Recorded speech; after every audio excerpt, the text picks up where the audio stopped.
at 10. Hello, everybody. Hello, everybody. All right, we're recording now. So I just want to say up front to everybody, if the quality of the recording is buns, don't blame me. Don't blame Corin. I was just telling him that Blame the government. since we're in the midst of the apocalypse, I think that they put like a cap on how fast your internet could go. Either that or people in the area are all online because they're all home. Because I've been having very serious internet issues, even though I have like top of the line business speed internet. So, if it's slow, there's nothing we could do, or if it's choppy, there's nothing we could do. But I just wanted to warn everybody up front. So we'll see. We'll figure out soon enough if it's choppy. But Everything should be free across the board. Like, internet should be free right now. Water bills should be free. All, like, home, like, lighting, all that shit right now should just be free across the board. I was literally going to make a joke right there and say, well, we have nothing really to talk about today because nothing's happening. I mean, there's plenty of shit to talk about because, I mean, the world is fucking ending and it's scary to see. And there's tons of shit to talk about just because, I mean, there's so much going on with the fucking government. There's mad shit going on in sports right now. I don't know how, like, players are signing contracts and shit. Oh, you weren't kidding. You're talking about the contracts. I thought you were making No, a joke. there's no, like, actual sports shit. There's, like, marble races that people are sharing on fucking Twitter. Nothing. Yeah, so the last time we did a Kyle and Corin was a hot minute ago because every day that we were going to do it was an election. And I had to like follow the election live and tweet about it and gather information. So, but it's been a hot minute since we've had it. But now not only is the election far along, but also we're in the middle of a crisis that you and I have never experienced in our lifetimes. And nobody listening has, because I was speaking to my 70-year-old neighbor, and he was like, never in my life have we ever experienced anything even close to this. Yeah. And, I mean, like, someone said that you can compare it to, like, hurricanes and all that shit, but It's, like, not even close to comparable, Not even close, because those are, it's like, it happens, the rough time frame, and then you move on. This is, honestly, what's happening right now is even a lot different than the 2008 subprime mortgage crisis and Great Recession, when the market crashed then. Because I remember, I don't know how well you remember it, but it was like a relatively gradual decline. You know what I mean? Like it's like we knew we were going down, we knew the market was crashing, but it was like a stable over time. Like there were big drops sometimes, but nothing like we've experienced with this pandemic. Yeah. But the thing that's crazy though, Core, is I realized that we always knew there was going to be another pandemic at some point. And like now we're just like, oh wow, it's actually happening. Yeah. But it's like all the experts, literally Netflix released like a month ago. How the fuck is that shit out right now? Like that's so weird to me. I saw that on Netflix today. It's called like Pandemic, right? It's called Pandemic, and they're like, and all the experts are like, just so you know, like it's not a matter of if, it's a matter of when. That's just so weird to me. It's almost like this shit is scripted for like that doc to just blow the fuck up right now. It's like, we're going to release it right when coronavirus breaks out. And people are just going to be trapped, have to watch that shit, and they'll learn about like pandemics while they're in one. Everything that's happening makes me feel like we live in a bad movie.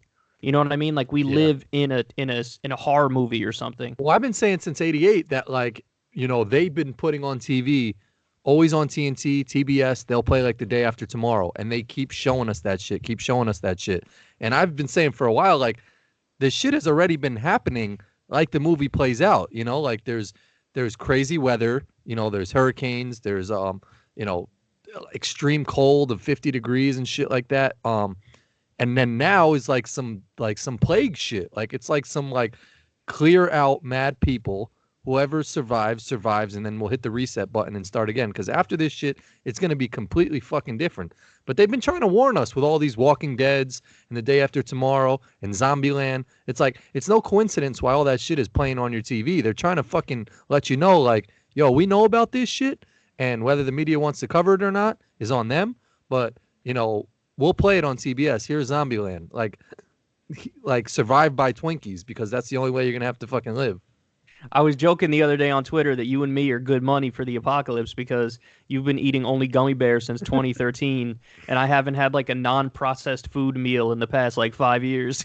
Well, so Molly's dad was trying to say to me that you can't really um contract a virus from, an animal and shit like that, which seems just pretty absurd because like there's been mad cow disease, there've been like tons of shit where we've contracted like virus diseases from animals. He couldn't have been saying what you're interpreting he said. He probably had there was probably like a nuanced point in there that you missed, because there's no way he believes that we can't catch a disease from an animal. Of course you can. If you eat raw chicken, you get salmonella. Yeah, I gotta ask him again what his point on that was, but it's fucking weird, man. And yeah, I think they've been warning us about these crazy, end of the world type shit, and now you're starting to see it. Like at first, and I hate to say this shit because I think it was Selena Gomez or someone like that was on their like Instagram Vanessa Live. Hudgens. Vanessa Hudgens. And she was sort of saying, like she wasn't too worried about it because no one had really died, type of shit.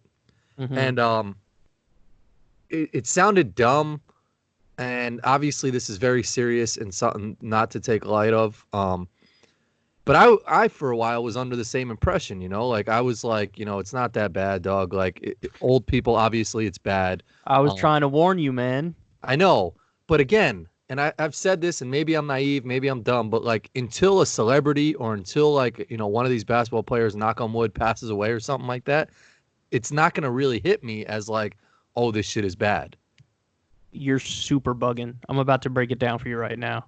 You've sent me all the like shit that scared the hell out of me, and I've seen like a text from a nurse at a New Jersey hospital. I sent you that shit that they were saying that like there's 20-something-year-old kids in there, in like critical condition.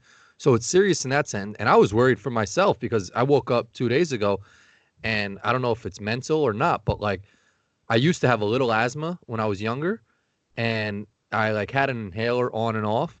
And then like 2 days ago, I sort of felt my chest, but I don't know if it was just me bugging out, like thinking about it. And even like yesterday and today, I've noticed it a little bit more. Like maybe like I'm a little shorter of breath. Like I could still play ball OD if I wanted to. But I don't know if it's like a low grade coronavirus or some shit. Real talk. Well, it's the funny thing is everybody's like, I've seen so many people make that same point of like, yo, I was sick within the past like month or two, and like my symptoms were, and then they describe symptoms that are like vaguely similar to the coronavirus. But I don't think that those people had it, and I don't think you have it, because I think you would pretty much know, because the symptoms are very clear. Like it's a very distinct kind of virus. Like the most obviously fever is one symptom.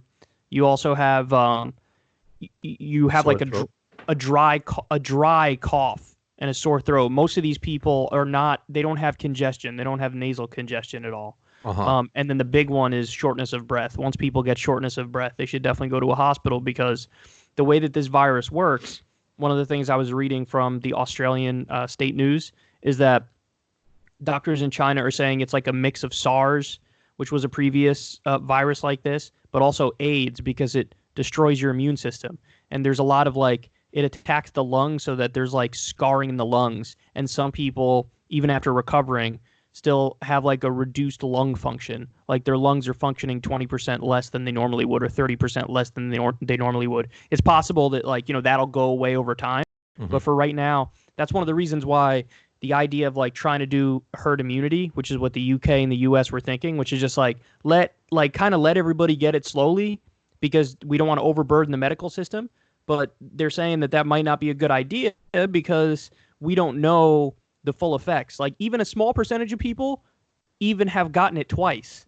So it's really like a very bizarre new kind of virus. And apparently it originated from what's called a wet market in China. Yeah. where they have all the wild animals that they get together from Africa, South America, like literally animals from all over the world. They had like a cheetah in a cage, and apparently this one is from a bat. So some kind of fluid from a bat, got in somebody, and there was a virus that mutated, and then we were off to the races. So, Yeah. but anyway, I wanted to give you the numbers so that you yeah. know how serious this is. Mhm. So as of right now, this is just for the no. As of right now, worldwide, 199,545 cases. So Wow. worldwide, this is what we know of through testing. There's been 200,000 cases. Deaths is about 8,000, 7,975. So that's a pretty So here's my thing though about the deaths, and I don't want to, again, I don't want to make light of this at all. It's just me just being dumb and naive. But like, a lot of the people were older, like with some illness shit already, right? And then do they just attribute to their death to like coronavirus, or were they about to die like anyway? And no, yes. If you because like people are gonna die. If you're older and you have a weakened immune system, it's much more likely to kill you. That's obvious. That would happen with any virus.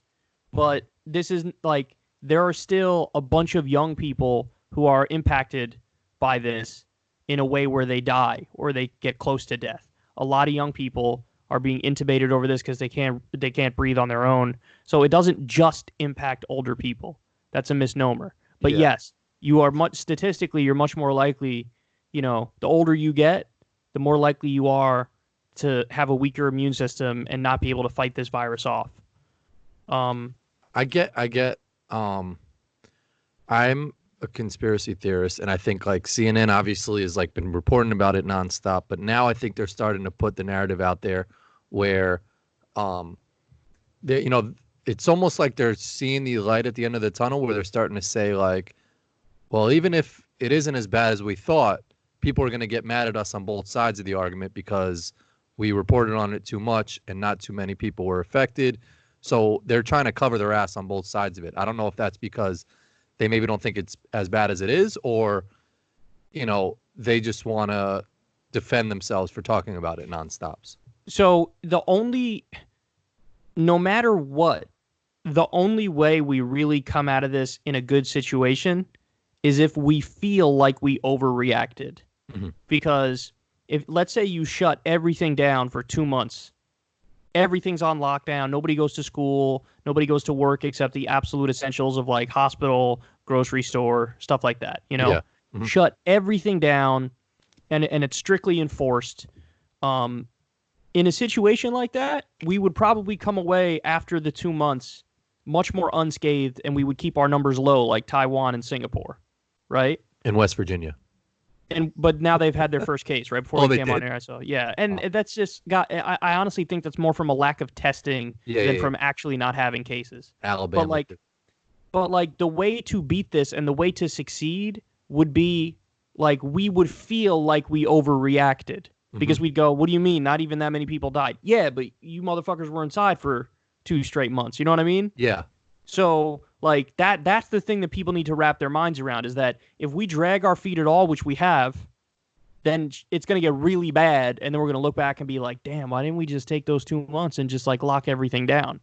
So, and the problem is a lot of this has to do with, I think the corporations and the businesses, they don't think long term, and they think like, oh, if we just shut it down, well, then we're impacting profits and that's not good.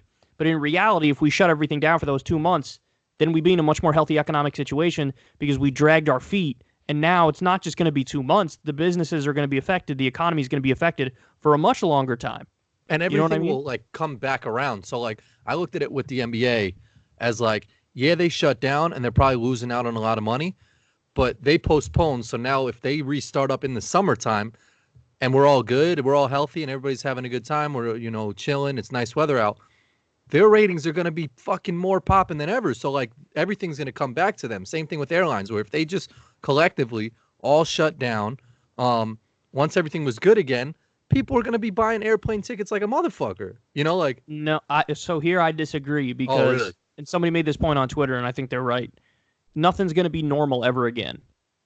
There's never going to be another normal because And this is what happened with the 1918 Spanish flu that was like super deadly and killed millions of people. So it went away at a certain point, and then it came roaring back in the fall again. And a lot of experts are saying, well, I've heard two different things. One thing some of them have said is it could go away and then come back stronger. And the other thing I've heard from experts from the UK is it'll just not go away until spring of 2021. Damn. And they say that because, again, none of us since this is a brand new virus, none of us have immunity to it. So it just kind of like it rips through the whole population, as opposed to if it's the normal flu, like we've all had the flu at one point or another. You get a flu shot or some shit. And so it only pops up during a very specific time of year when the conditions are perfect, and it has to struggle to gain a hold, and it only gets a certain number of people. Whereas this, none of us are immune to it. So if you come in contact with it, like, you're getting it. You know what I mean? Yeah. And then you spread it too. And a lot of people are spreading it when they feel asymptomatic. They don't feel anything, but they have it and they're spreading it. So it's a very dangerous situation. And like, I live in one of the hot zones. You and I know our hometown has been in the headlines for a hot minute now because New Rochelle had the first case in New York. And so now it's all over New York City. It's all over Westchester, and they're dragging their feet. And now they're finally deciding, like de Blasio finally decided, okay, we're going to shut down the schools. Honestly, they needed to shut everything down. As soon as we got one case and we knew we had a case in the U.S., you're supposed to shut everything down right there to prevent it from spreading. But nobody does that because they don't realize, like, the people running the country are not scientifically literate. Trump doesn't know what he's doing. He fired all the pandemic experts that we had in the government in 2018. I think it just affects so many businesses. Yeah, where it's like de Blasio's like, man, obviously I think he knows that, like, he's got to cancel schools, but he thinks like if I cancel all these schools right now, this kid's gonna have to be at home the whole day. Like, he leaves his house because his father's abusive, and his school's his only getaway zone. Or like a lot of moms are nurses, and they need the nurses to show up to work. And what are they gonna do if the kid stays home? The mom's got to be there with the, like. There's a lot of things that go into it like that. But see, this is what I mean, man. And I spoke about this on my show. We really need to have an emergency like pause feature for the stock market and for the economy. You know what I mean? Yeah. Like just how in Saved by the Bell, he would be like, time out. And he'd be able to reset everything real quick. Exactly. He'd talk to the audience. He'd be like, Slater's about to punch me in the face right now. I got to prep for that shit. Like, and he'd be like, time in. All this time, we've never came up with that idea. Like, we never thought, oh, there might be a situation where we need to press pause for like a month or two. I mean, there's a timeout in sports. There's a timeout in fucking, you could edit, movies. There's cut, there's video games, a lot of video games. Pause, everything. But in real life, the shit that matters the most, the stock market, like people's lives, there's no like pause real quick. Stock market's on a hold, restaurants on a hold. You're gonna be Gucci. You'll get your money. It might not be as much, but we're hitting our time. We're calling a timeout right now. We don't do it too often. If a state or a city pauses and they say we gotta quarantine, we gotta lock down, they have, like, de Blasio has no idea. A lot of the people are living paycheck to paycheck. Yeah. If he says we gotta shut this down, and then they don't, like, pause rent and mortgages and all that stuff, then you're creating a bigger crisis and people are going to be out on the street. So it's like there needed to be such a level of coordination where de Blasio knew that he could press pause, because then the federal government is like, yo, if you press pause, we're going to give everybody $1,000 a month to make sure that everything's good money and that people aren't, you know what I'm saying? Yeah. Like, this is what we need. We need a very strong level of coordination and efficiency that just doesn't exist in our country. Yeah. Our country's too, partisan, and we're too split apart and fractured. And like, what was needed was like a very strong federal government and strong state and local governments where they could, like, if there were a couple cases, any mayor, any governor could just be like, all right, we're pressing our pause button here in this state just so everybody knows. And then they'd have that backup that they need. But it's crazy. Like, because of a pandemic, we're seeing a stock market crash that rivals the Great Depression. It was the worst crash since 1987, Core. So, in other words, the worst plunge of our lifetime. It lost about 10% in one day. And that's just like in the moment. Like, it's going to be even worse once they start seeing, like, corporations close and shit like that. Once they get bailed out, like, it's going to get even worse than that, right? yes, it is going to get worse, and we haven't even seen the beginning of it because with the stock market plunging like that, that's not it. It's not like, oh, the stock market plunged and that's it. No. Now people get fired, people get laid off. Yeah. And then that obviously has a ripple effect and it hurts the economy further. And people can't world again. Gonna it's 20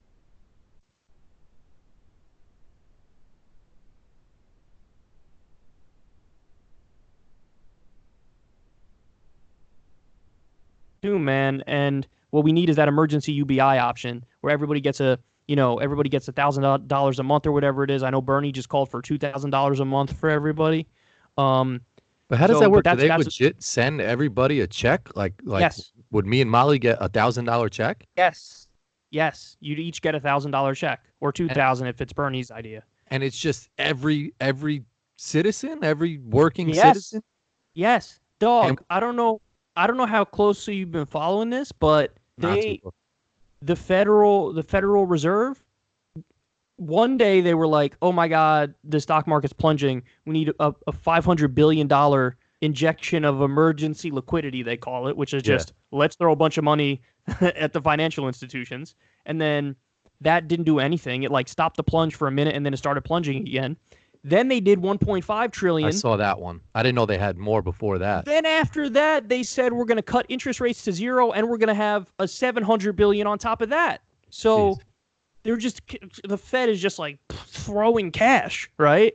And like this is one of those instances where, listen, if the federal government thinks they could have in any way, shape, or form could get away with not doing an emergency UBI bill for all the people, of course they wouldn't do it. But this situation is so dire that that's the least they could do is make sure everybody gets a check cut to them for like $1,000 or $2,000 a month. That's the absolute least they could do, Cor, because if they don't do that, like people, I've already gotten messages. People who watch the show contact me. I got fired. I got laid off because of the pandemic thing. People can't make rent on April 1st, dog. I know. So they need to make sure that they have the money. There is no other way around it, or else the whole economy is going to freeze up, and then we're Great Depression for sure. I know. And even just student debt. I mean, like if they just like canceled all student debt right now, all those student loan companies would still be fine because they've already been getting paid out the wazoo forever. You know, like that's the thing. We have to keep our eye on what's going on now, particularly because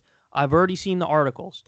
The casino businesses in Vegas are lining up because they say we need a bailout. The hotel industry says they need a bailout. The airline industry says they need a bailout. You got all these industries. What's that? Cruise ships. All these industries popping up like, yo, I need a bailout because of what's happening right now. They shouldn't get a dime until we make sure that we bail out the people. Because in the 2008 crash, we did not bail out the people. Actually, that's not fair. We did bail out General Motors, which was good. We did do the stimulus package, which was good, but the biggest bailout was for Wall Street. Yeah. And that's the last thing I want is for them to, because let's say they bail them out, Cor. People are still not going to, it's not like they bail them out and then they're good all of a sudden because people are still not going to be flying for a hot minute. People are still not going to be staying at hotels for a hot minute. So this is what I mean. You need to first. Yes. You need to press pause for at least a month, probably 2 or 3. And then when we make sure everybody has that emergency UBI so they could get their food, like you said, pause the necessary bills. So you're right. They should pause student loans. They should pause rent and mortgage.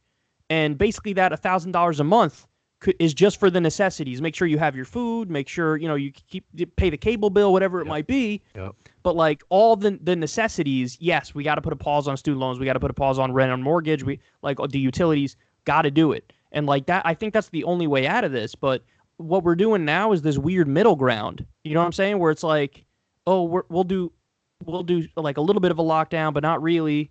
Like a semi-quarantine, but not really.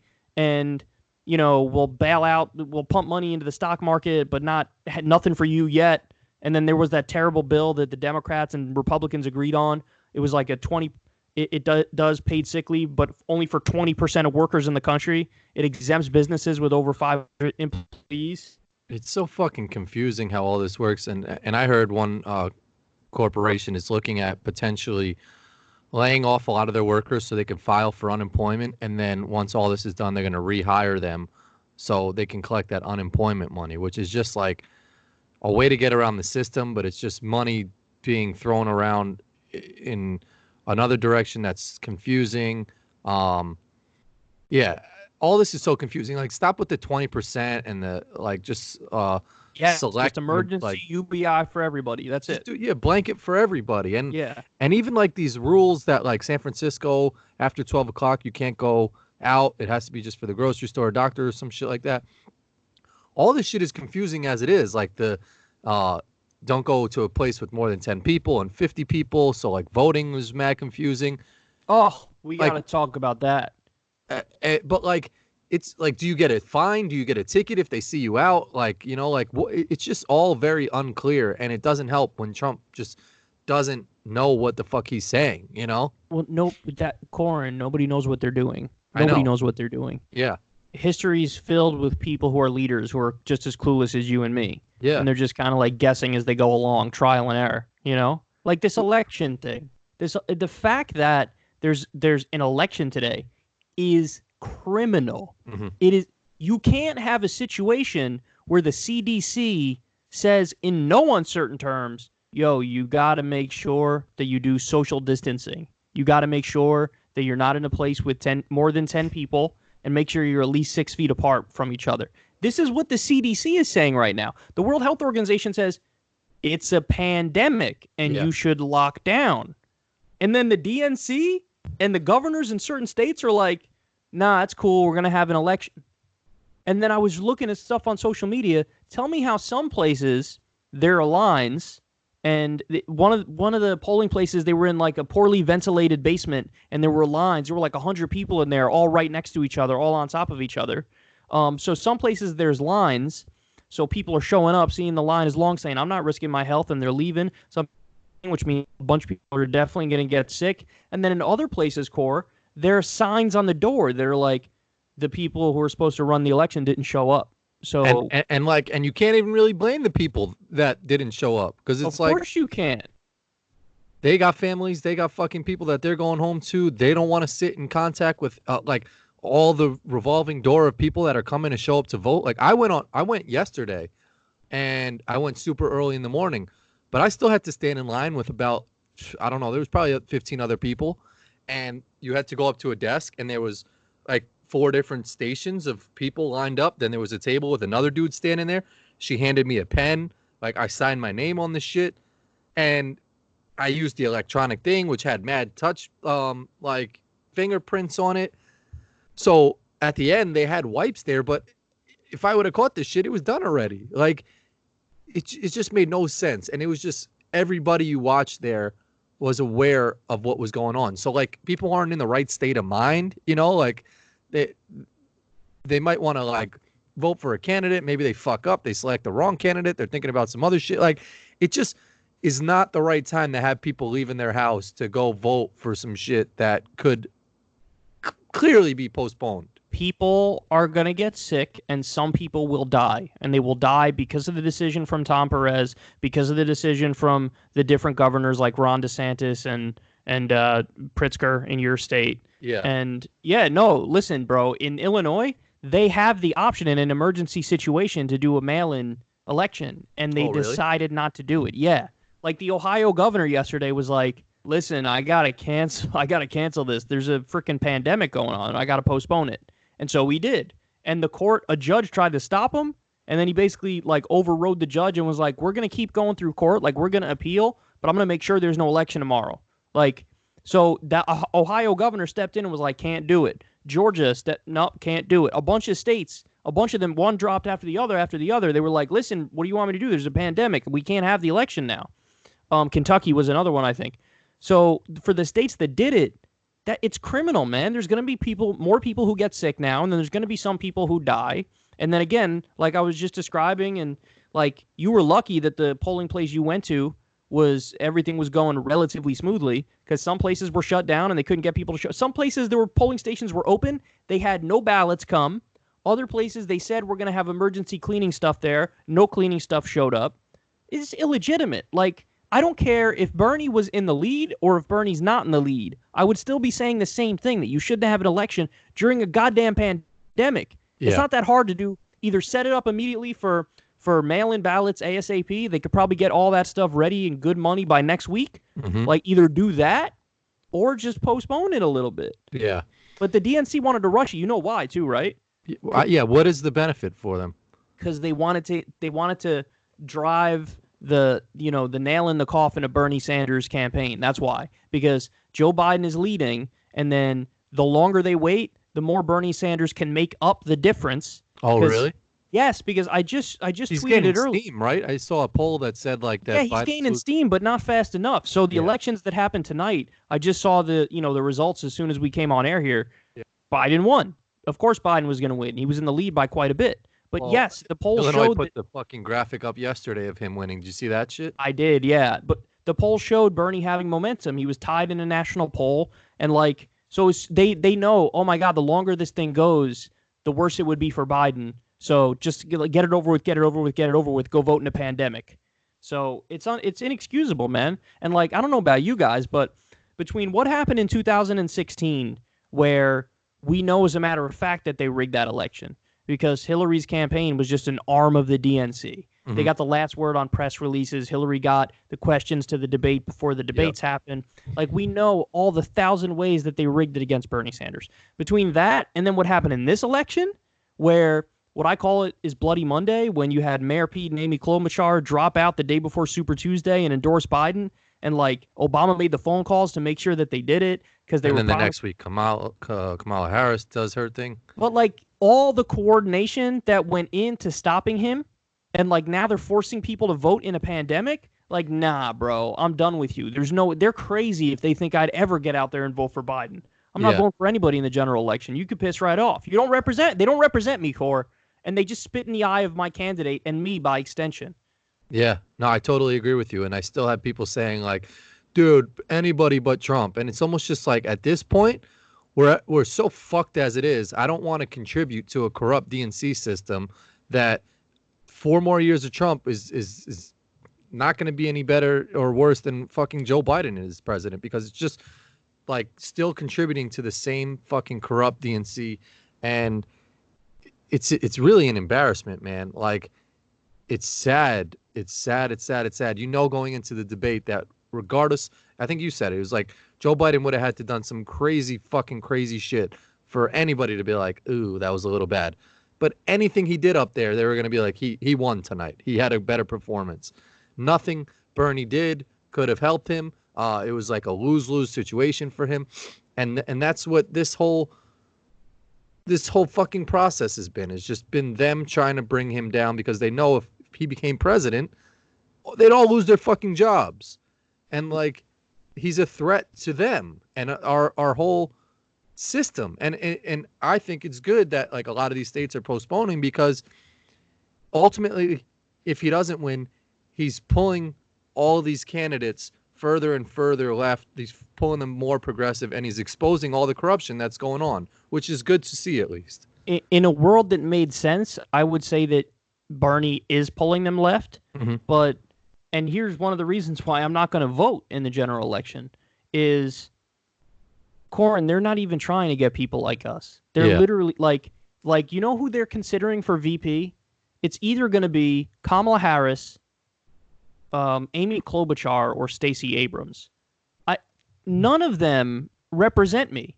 None of them, I had to stop and think about this the other day, and I was okay, let me think about this logically. What are the things I care about the most? What issues do I care about the most? Why do I like Bernie? Well, I like Bernie because I don't have to question. I know he supports Medicare for all, and he's going to fight for it come hell or high water. I know he supports a living wage. He's going to fight for that come hell or high water. I know he supports ending the wars. I know he supports legalizing marijuana. All these issues that I think are super important. It's not I support Bernie because I like his personality or something. No, it's just he supports the issues I support. Yep. So I had to stop and think about that. Okay. In the case of Joe Biden, is Joe Biden actually going to fight for any of those things I just named? No. Medicare for all. No, he said, I'm not going to do it. He said, I'm not going to. He said he'd veto it even if they passed it and it got to his desk without him even having to lift a finger. He's yeah, I'd veto it. Is he going to fight for a living wage? No, he's not. I don't think he is. I don't think he would fight for that at all. Legalizing marijuana, he's openly against it. This is a guy who wrote the crime bill. He's a big drug warrior. Like, so, okay, now, if you're telling me shut up and go vote for him, but I just told you what my criteria is. Core, even if he was fighting for like one of those things, okay, maybe the smart thing for me to do would be to suck it up and go vote for him. He's not fighting for any of those things. Yeah. And in 2016, what did I say on my show in 2016? I said, listen, I live in a safe state. The state I live in is New York. And no matter what, my state's going to the Democrat. So I'm not going to vote for Hillary because I have that luxury of not playing the lesser evil game. I could go vote for Jill Stein. But what I said is, if you watch my show, I just want you to understand, if I lived in a swing state, I would probably suck it up and go vote for Hillary. That's what I said. You're not going to put me in that same position this time when I warned you, and I've been screaming for 4 years that you cannot go in the same direction with a centrist who's totally uninspiring, who young people hate. Not only is Biden just like Hillary in terms of his neoliberal politics, he also has severe cognitive decline. I'm not playing this game again, Core. I'm not playing this game again. You're not even going to get a caveat out of me this time. Because honestly, if I was living in a swing state, I still probably wouldn't get out and go vote for Joe Biden. Because he doesn't represent me. Now, people are going to cry and they're going to scream and they're going to bitch and they're going to moan and you say, oh my God, how could you say that? How could you say that? I'm a simple dude. If you want me to vote for him, he has to give me a reason to vote for him. Okay? It's that simple. The problem with somebody like Joe Biden, Core, is even if he were to come out and say, all right, I'm going to fight for this thing you care about, whatever it is, fill in the blank. I still don't believe him because he has a record. He has his history of doing the exact opposite. He voted for NAFTA. He voted for permanent normal trade relations with China. He voted for the Iraq war. He's a flat-out liar, and he legit. I don't even think he knows if he's lying or not. Like, I don't think his memory... Just like Trump. I'm just going to say whatever, and that's it. Yep. Yeah. It's clear as day that he was trying to cut Social Security, and he just flat out, like 3 times when Bernie asked him, said he never tried to do it. And granted, I think that's part of his, like, cognitive decline is that, like, he legit doesn't remember shit, which is terrible for a human being, especially one who's going to be potentially our president. And the fact that, like, I saw Jank put this out or something like that. Like, Florida voters who are majority older thought that Biden was like going to protect Social Security. That we're going to protect it. That's objectively not true. They're just wrong, Core. They're just wrong and they're uninformed and they're misinformed by the media who's been lying to them all along. I know, and that just goes to the problem more is just like as much as you're out there fighting the cause, like everyone's out there fighting the cause, there's always going to be just dumb fucks out there that don't know the reality of it, and they're so gullible, and they're just dumb. Like, yeah, well, listen, they're easily swayed by Trump or like, a person who comes across as like telling the truth when they're clearly lying, and they fall for that shit. And it's sadly, it's the older generation who, like, once Biden, even if he did become president, they'd most likely be dying soon or they'd be old. Like the people that actually pay attention and are aware of everything that's going on are the young generation who need the politician the most. Yes, that's exactly right. And we're the ones that always get fucking shafted, which sucks. We're the most informed. We're the most in need of shit. And we're the ones that don't get fucking any of what we need.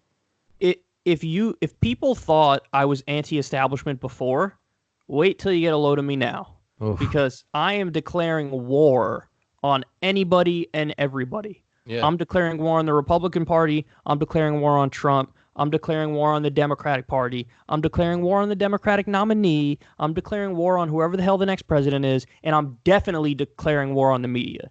Because that Jank tweet was 100% right.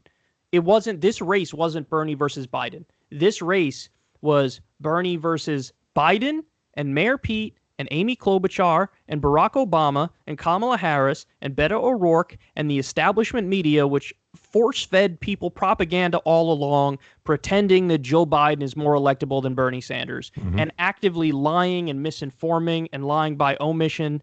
And like you said, that's the perfect example. How the hell are you going to tell me in exit polls that you think Joe Biden is better on the issue of Social Security than Bernie Sanders. Corin, all these people are reliant on Social Security.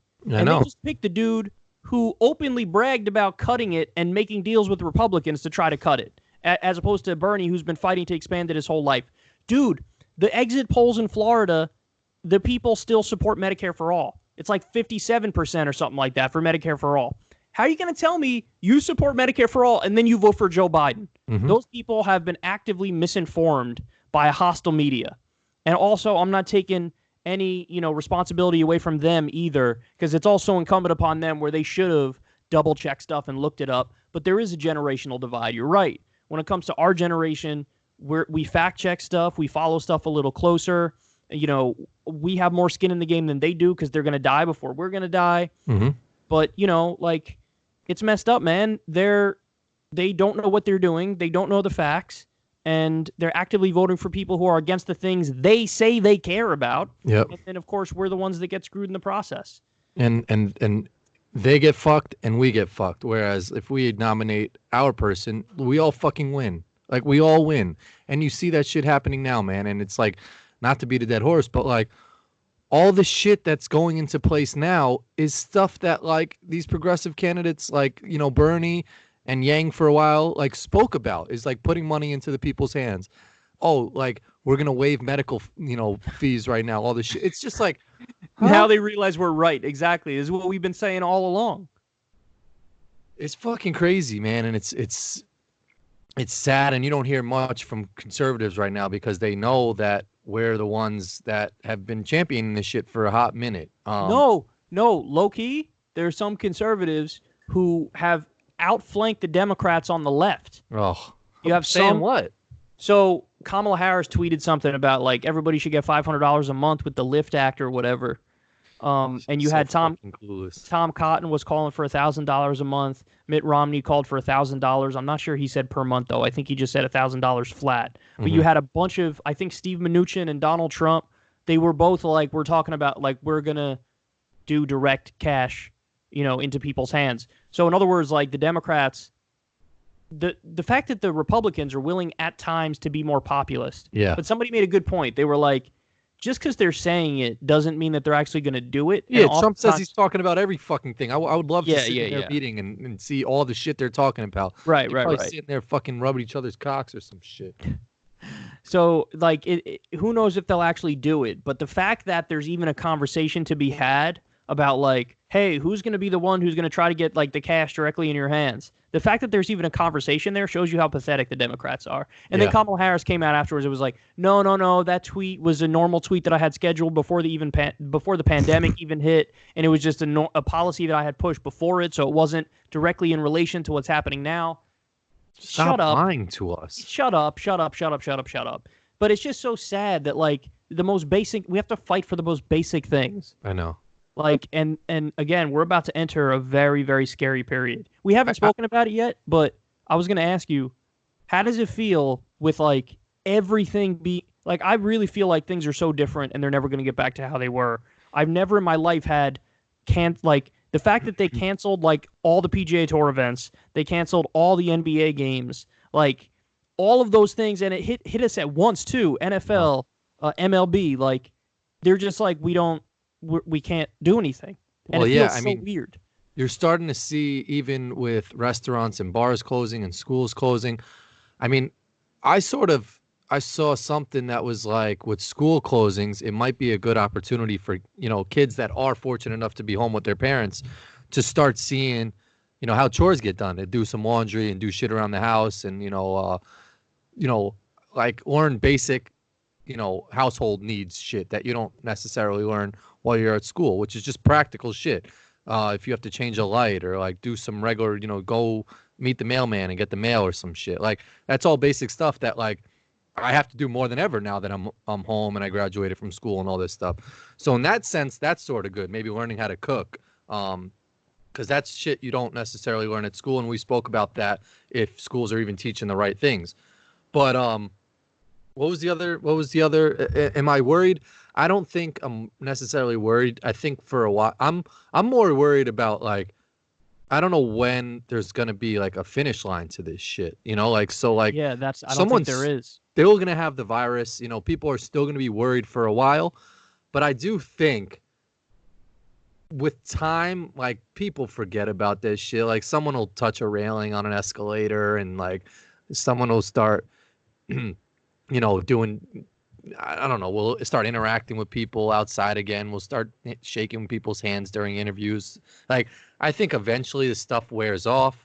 Obviously for a while it'll be a little weird, people won't be touching hands, but then after a while people will be like, come here, bro, give me a hug. Like that was old news. Yeah, but like, okay, so they just announced today they were gonna start back up in April, late Mhm. April for the PGA Tour, Mhm. and then today they announced we're pushing it back another 4 weeks, and like now it's tentative for the one, in May, and it's like this is what's happening with everything. Like the other day they finally decided New York City schools, all right, we got to close them, right? And then today they're like, get prepared for like a lockdown in place order for tomorrow.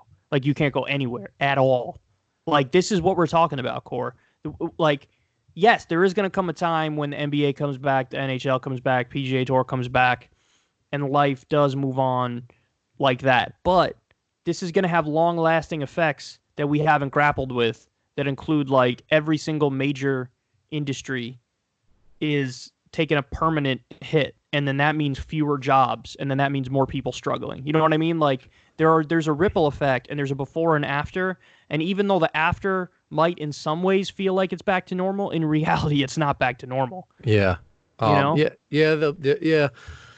A lot's going to change. I think there is some good that can come out of it. I think a lot of schools are understanding that, they can have their kids learn remotely, so maybe it's cheaper in that sense where kids don't have to live on campus. I mean, all that stuff has already been done. There's online classes, but maybe school, offices and works are starting to realize that like we don't necessarily need people to come into the office every day and we can work More from home. things will be done remotely. Yes, I Yeah, like agree. things will be done remotely. So, it's more time people get to spend with their families, and then that in turn But leads some to things some things happier can't be lives. done. Some things can't be done remotely though. Some things No, is no, just not yeah, no, possible. no question. And you need, like, as a society, we need that interaction with people. Like you need to get out and like talk to someone at the grocery store, or like, talk to someone at the golf course. Like being at your house is tough because as you see, like people are going stir crazy in their house, and like you need that interaction with people. And I think we'll get back to that, but it's going to be different. Like I was walking on the sidewalk today. I wanted to get some fresh air, and like there was another lady walking on the sidewalk, and she clearly walked out of her way because of the social distancing She shit. she So doesn't want the virus, that's what I'm bro. saying. My first Yeah. thought was like, yo, that lady's weird as fuck. Like, but then No, she's not. She's I being know, intelligent. Yeah. I know, but like, how long is that going to last for? And That's it's what I'm just like, saying. A hot minute. So let me ask you, on a scale of 1 to 10, 10 being the most, how much are you social distancing? to be honest, I haven't like. So this past weekend we had our daughter's birthday party scheduled. We had family from New I, York. Now tell everybody what I told you before that. you're like, don't do that shit. I Like, said don't do it. Don't do because all your family all has to take planes. yeah, The they're planes I and don't trust at majority of them all. from New York. My parents are from New Rochelle, but they were in Florida. They weren't in New Rochelle when the shit broke out. Um, I had family drive from upstate New York.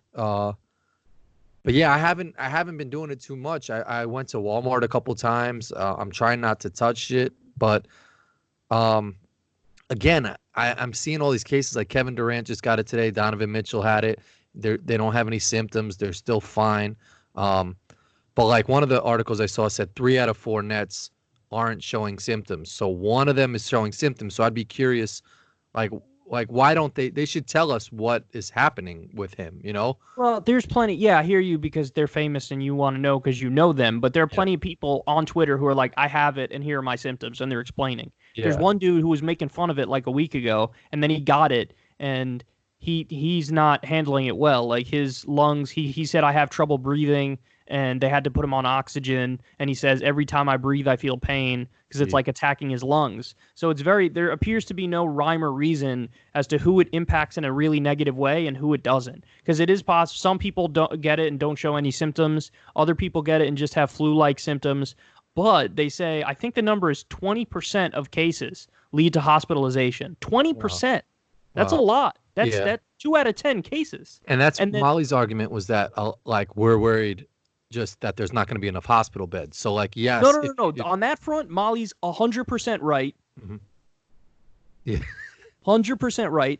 She's right, because this is, and we have a friend who's a doctor in New York City. He's telling me they're already in trouble, that they already said at the hospital, no more electoral procedures, elective procedures, electoral. What am I talking about? Politics? Elective procedures. And now every floor is for coronavirus.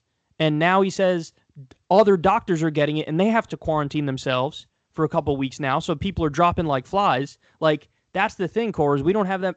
Like, we have fewer ICU beds in our country than they do in South Korea, and South Korea's got way fewer people than we do. Wow. Like that's the thing that's really frustrating, is that we're totally unprepared for this. We have a shortage of the masks that we need. We have a shortage of the test kits, the ventilators that we need. All these very, very basic things that you would think, like, not in a million years would you have to worry about that in a developed country.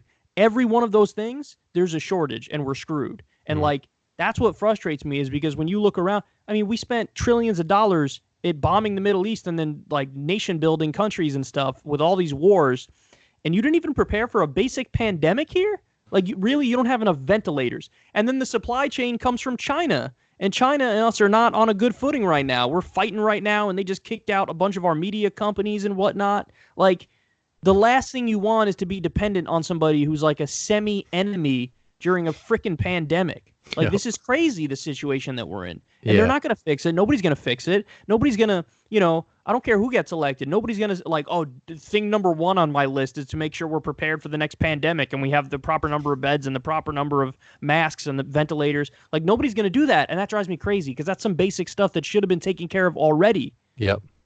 That should have just been like, 100% right. And I love the fact that people are starting the like President Sanders shit, because I mean, like, people are looking to him for some guidance, and he's doing a great job, I think.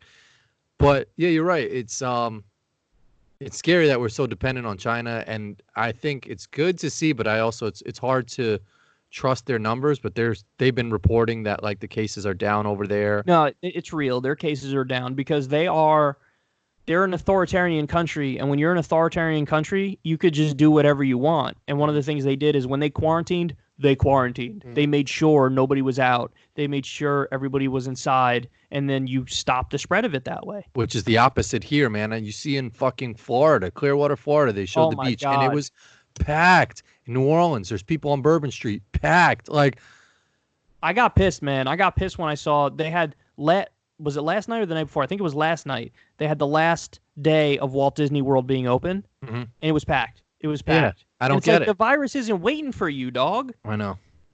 And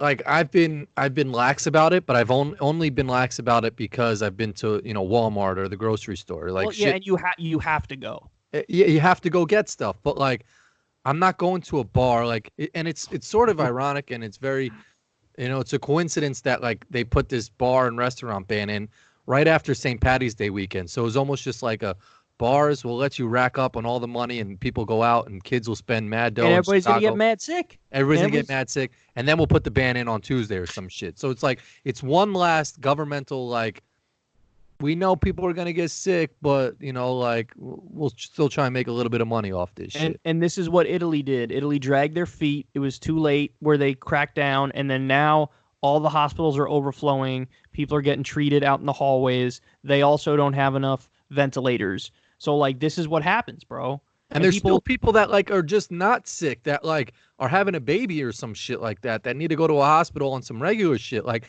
if this was a month ago and, Molly was giving birth and we had to go to the hospital, I'd be shook as fuck, because you should be, because now the whole shit is contaminated. 100%. And like, they tell people not to go to the hospitals if they're feeling symptoms. Like, what the fuck else are you going to do? Like, I don't know what to do. That's what I mean. We're not functioning like a developed country right now, where in South Korea, they have the drive-through testing everywhere. They'll test you for sure. Here, regular people can't get tests, but they're NBA players who are showing no symptoms who are getting tests. It's like, incredible that every NBA team can test all of their players. Unlimited. Unlimited. But it's affecting other shit. So not even just the coronavirus. So we got a call from our doctor today saying that our youngest daughter, her scheduled doctor's appointment had to get pushed back until because they didn't know a future date, and it's just going to keep getting pushed back because, like, obviously that doctor is going to be probably caring to some coronavirus people or some shit like that. Now, she's a pediatrician. She's still probably pulled in another direction right now, which trickles down to my daughter who's healthy, and that's happening all across the board. Like, there's regular people that need to get some regular medicine for their thyroid or some shit. Can't get it because their doctor's tied up with some other shit. That's such a great point, man. And it's so true. The last time you would ever want to get hurt in any way where you have to go to the hospital is right now. Yeah. Because let people still breaking their legs or some shit. Or... You're not getting help unless you are about to die right now. Yeah. Like, that's the only time you're getting help is if you're about to die or if you're very advanced showing symptoms of coronavirus. And it has to be very advanced where you're at the shortness of breath point where they'll actually, treat you. Some regular shit, some regular ass shit. If someone is choking on some food in their crib and they want to call the ambulance, they're gonna have a fucking harder time probably getting an ambulance than on a regular day. See that, and this is what makes people mad is that, like, why don't we have? There are certain things that should just be guaranteed in a developed country. Like, we should have invested. We should have way more hospitals in this country than we have. We should have way more hospital beds. We should have way more doctors. Like, one of the things we should definitely take care of is people's health.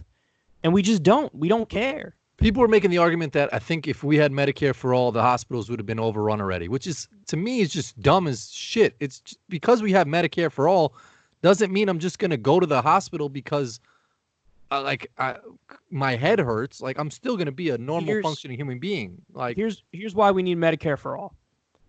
So Trump said in his speech the other night, we're going to make sure the treatment is free for the coronavirus. Then afterwards, the insurance companies were like, we didn't say that. We said the testing is free, not the treatment, the testing. Yeah. So come to find out, I actually retweeted it the other day. I forget how much it costs, but at least thousands of dollars if you're going to get treated for the coronavirus. Okay. So think about that, man. We don't have paid sick leave.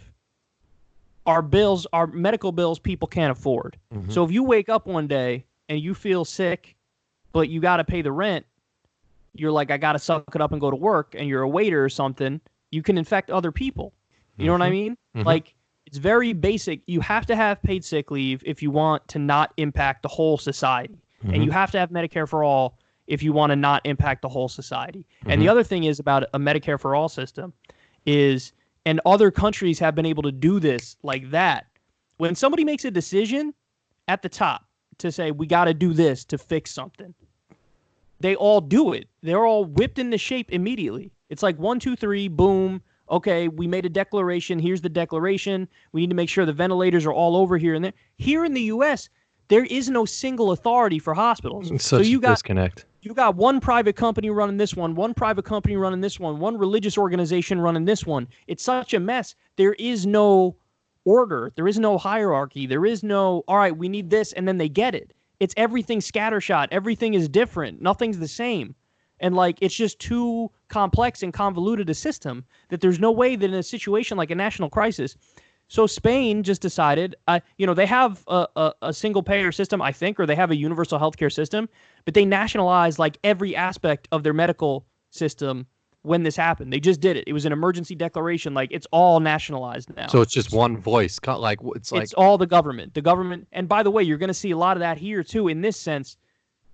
Don't be surprised if certain industries temporarily become nationalized. So, like, I wouldn't be surprised at all if the airline industry temporarily became nationalized because they're not going to have enough money. And even with a bailout, they're probably not going to be okay. So you're going to need the government to step in and be like, we'll keep the shit running. But all flights are shut down or some shit like that. No, they wouldn't shut down all flights. They would keep some flights, but they would step in and be like, we're not going to, like, liquidate the assets and, like, end the company. We're going to keep everything running. You know what I mean? Because in a situation of crisis, that's what you have to do. You have to have the government step in and nationalize certain industries and make sure that society doesn't grind to a halt and then there's no more airplanes. You know what I mean? Yeah. So, like, that's an important thing. And people, again, you made the point before. In times of crisis, people seem to intuitively get it, you know? Like, even Ben Shapiro tweeted the other day, so when are the COVID-19 tests going to be widely available? Mm-hmm. You're the dude who tells us every day that socialism is wrong, and now you want widespread availability of free testing? Yeah. That's socialism. Like, that's Yep. what we're talking about here. Yeah. So everybody gets it when there's a crisis that, like, yeah, certain things need to be taken care of. We need the government to help try to prevent the worst case scenario, which is about to happen and unfold everywhere. Like, everybody understands you need, like, a certain level of coordination, a certain level of hierarchy, a certain level of reassurance, and a safety net in a situation like this. Yeah, no, it's true. And this is just the beginning, man. Like, once it start actually, gets further and further along, like, people's bills, I'm sure, haven't hit them yet. Like, shit hasn't really hit the fan yet. First, dude, there's going to be a lot of panic unless they cut those checks and cut them right now. Yeah. They have, how much time do they have? What's the date? It's the 17th.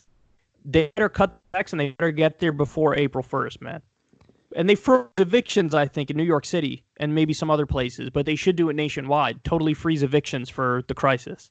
Yeah, it makes sense. But it's scary. I mean, yeah, I'm just thinking now, like, I would always look at fucking Office Max and be like, how are they not going out of business? Like, once we get back up and running, all those shits are going to be going out of business because it's like they're not going to get a bailout. And there's going to be tons of other companies just like them that fucking are going to lay off so many employees, and so many people are going to be fucked because of this stuff, man. Like, it's going to lead to so many other bigger problems. The only thing I thought about that was good is that bars and restaurants are closing. It's going to help some alcoholics because they're not going to have access to fucking beer and shit.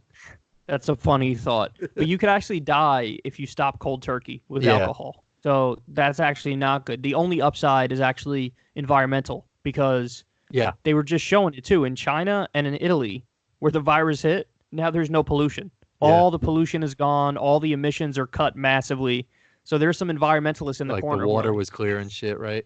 Everything was just better in terms of the environment because people aren't doing stuff to continue to mess up the environment. Nobody's driving anywhere. Nobody's doing emissions or pollution. It's just everybody's home, in just minding their business and watching Netflix or something, Yeah, no, that's a good point. What's not to lighten the subject, but what's in and I also get worried a little bit, but not too worried because I still feel like stores are getting shipments of supplies, all this stuff. Obviously, like toilet paper and hand sanitizer is shit that's like pretty scarce right now. But I think a lot of spots are going to be putting some, restrictions on it. You can only buy one per customer, so there'll be more for people to buy.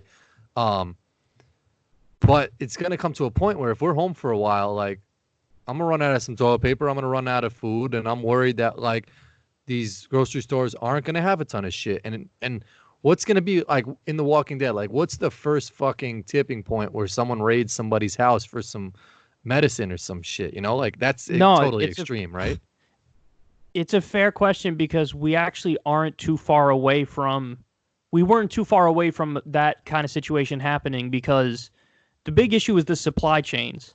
Mm-hmm. If the supply chains break, if at some point we stop getting deliveries of certain important things, food, toilet paper, like you were saying, that's when shit gets real. Mm-hmm. Now, I think right now, like you said, the supply chains haven't broken, and they are getting their deliveries, their shipments of toilet paper. The hand sanitizer companies are probably working overtime, trying to keep pumping it out and whatnot. And they'll probably do like that. They'll probably do what you said, which is put a limit on certain items. You can only buy one or two of these or whatever the hell it is. But yeah, like it is certainly, and that was one of the things I thought of. I believe on Friday was the last time I went to the store, and I went. It was just a local pharmacy, and I went, and usually at that time of day, nobody would be in there. But it had like a bunch of people in there. And I was still good with almost everything I wanted to buy. But since then, because you were buying Cinnamon Toast Crunch and fucking OD. purple Gatorades and shit. And Ruffles. I was just like, all right. People are like stocking up on like, they're like, yo, we got a fucking fresh aisle of hand sanitizer. Like, yeah, that's good. You got Oreos though? That's exactly me. But I was afraid to go to the store after that though, because I know that it ramped up. Like everybody I know who was out was telling me it ramped up and more things were going, more people were panicking. And the other thing is, dog, I'm not kidding. I'm in a hot zone of the virus. So, and somebody made a point. They were like, I guarantee you, almost everybody who's working at a grocery store like they're going to get it because they're in contact with so many people all day long. And so if you go and you're in contact with somebody, like I'm scared to get the virus legit. So I asked you earlier on a scale of 1 to 10, how much are you social distancing? I'll tell everybody I'm a 10 out of 10. Legit, I'm a 10 out of 10. Like I saw my neighbor and I literally was like, I didn't say it to him, but I was like, I'm giving myself 7 feet. Like I backed up and I was like, I'm giving myself 7 feet. Could you tell that he would have gotten closer? Like if you didn't give him that vibe, like back the fuck away type Little of bit, like he gave me a little bit, like he gave me a vibe of like, I see you, like I got you, it's cool. Yeah. But at first he was walking up on some normal shit and I was like, Yeah. Be easy. nah. And you know, people in my family are showing symptoms right now and it's scary, man. Yeah, it is scary.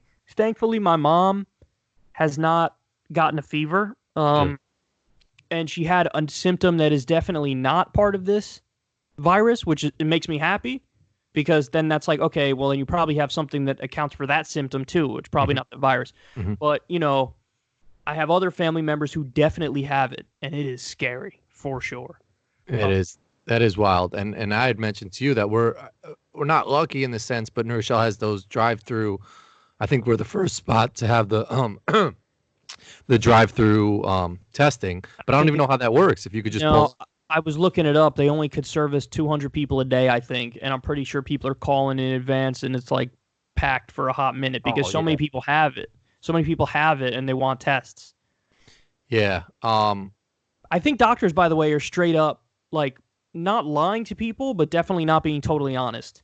Because I know somebody who almost certainly has it based on the symptoms, and the doctor was like, stay in your house, keep, drinking fluids, relax. I don't think you have it. Like, that's the thing. A lot of them are saying, I don't think you have it. But I think they're saying that because they don't have the freaking tests. Because if the doctor says, oh, you might have it, the person's going to be like, okay, give me the test.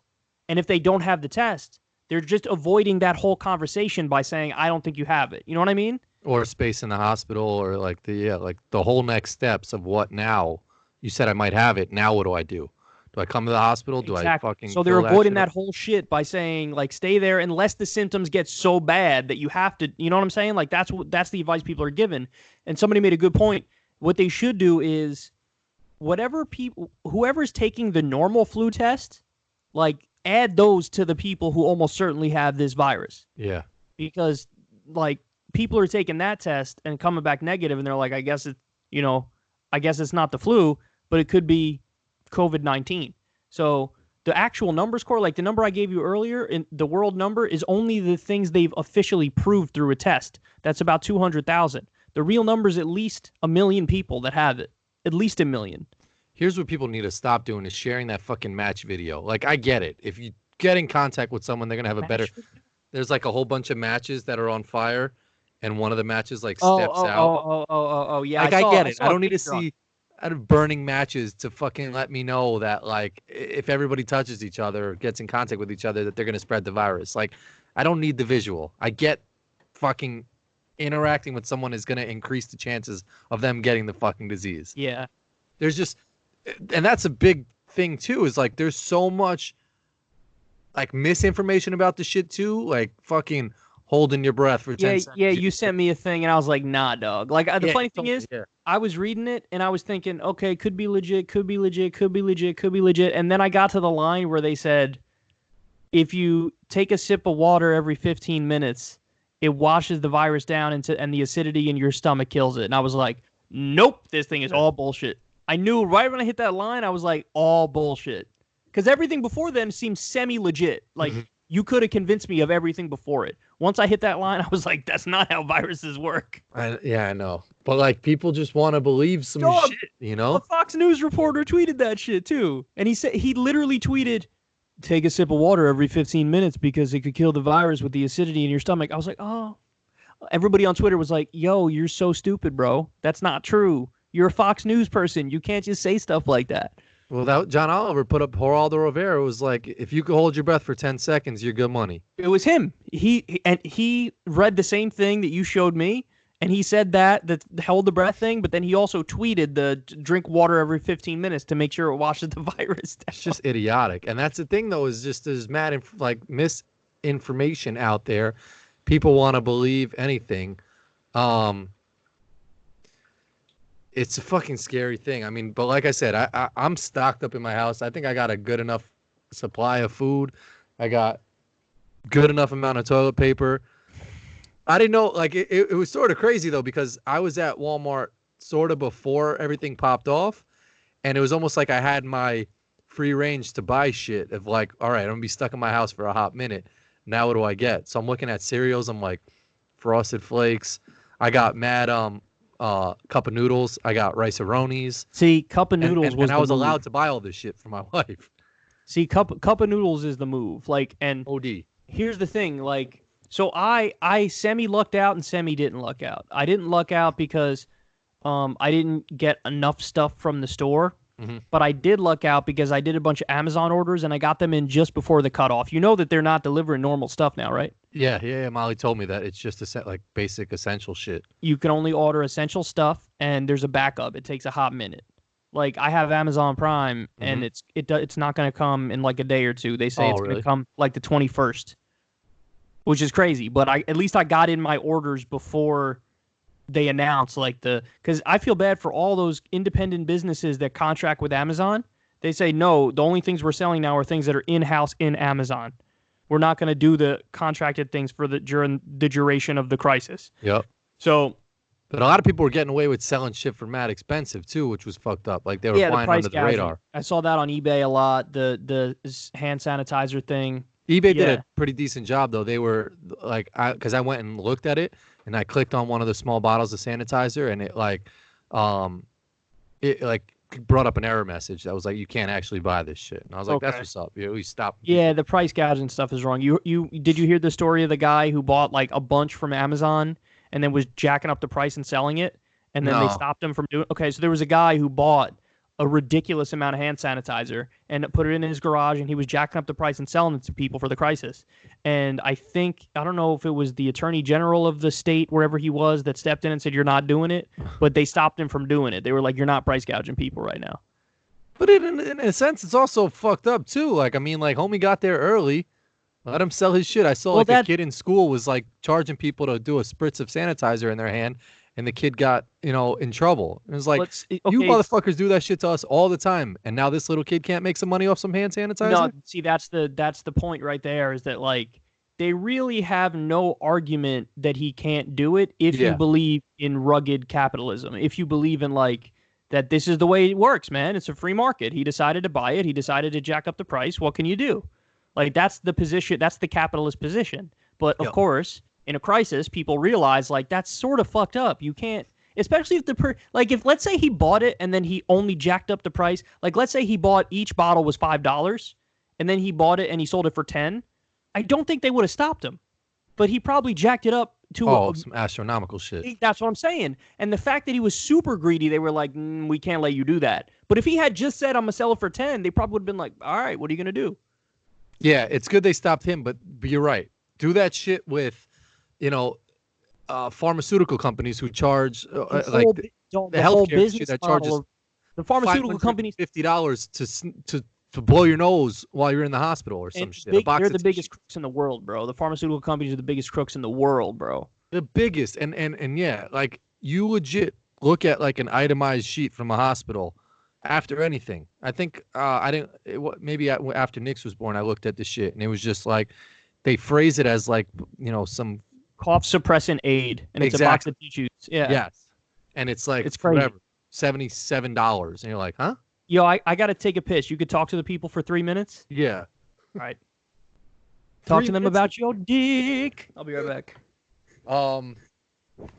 It's scary times. I don't think I'm as worried as Kyle. I think he's a little more worried than I am, but I'm also a little bit more naive, where I'll still give a hug to someone. I'll still shake their hand. I still talk to my neighbors. I still get up close with them. I'll rub their dogs, even though I heard dogs don't get coronavirus. So if we're all gone, that's a good silver lining, to know that your dogs are still going to be out there smiling, woofing. But then on the flip side of that, they're not going to have any owners to pet them or feed them. So maybe damn. They say that dogs can't get coronavirus, so they won't die. But if we all die from coronavirus, your dogs are going to eventually die because there's no one to feed them. Unless they break into all the cabinets or figure out to break into like Petco and find the food that they need. Then they'll be good money. It's interesting. I'd be curious to hear what you guys have to say. Will the dogs survive if we're not here anymore? And pets, for all that matter. They had the penguins walking around the Chicago Aquarium, which was pretty dope. They let 2 penguins just walk around the aquarium. They were like monitored with staff, and they were like looking at all the other exhibits, which one, it was a little fucked up because it's just almost just like the penguins are in prison, so they can't like walk around themselves normally. They're usually locked up. But they were able to do that the other day. Do you see that the penguins were allowed to like walk around the Chicago Aquarium? Yeah. I saw your tweet, and I was almost going to respond to it and be like, bro, they're not eating the penguins. Because you were like, they probably got some shit on them. Like they probably got something. Because you said this is how the next corona spreads. You said something like that. This is how the next virus spreads. And I was like, nah, if they were eating the penguins, then yeah. But they're just like, it's like a pet. Like, I think they're good enough to be pets. They're not like dirty like rodents, you know? Yeah, but like, I don't know. They still like have like web feet and shit, and like now like some so baby. What animals creep you out? Because there's like some people you talk to them and they're literally creeped out by cats, dogs, any animal. But obviously you don't feel that way about dogs. You do feel that way about cats. You don't like cats at all. Yeah, cats should like cats. Hopefully they could get coronavirus. Like nah, chill. I'm playing on that. Yeah, like, I know, I actually like cats and dogs, but what animals? Obviously, you think penguins are sort of weird. I think they're cute. No, penguins are cute. Like I thought it was cute them just like waddling around the. Yeah, they're adorable. But like, they're trapped in whatever their exhibit is this whole time, which like fake lighting and fake shit, and they're eating like this processed food. They probably could have some disease growing on them or some shit, and you're gonna let them just roam around. Pause. You just described us. Fake lighting, eating processed food. I got a fake light right here. I eat processed food all the time. Yeah, but I don't know. All these diseases come from animals and shit.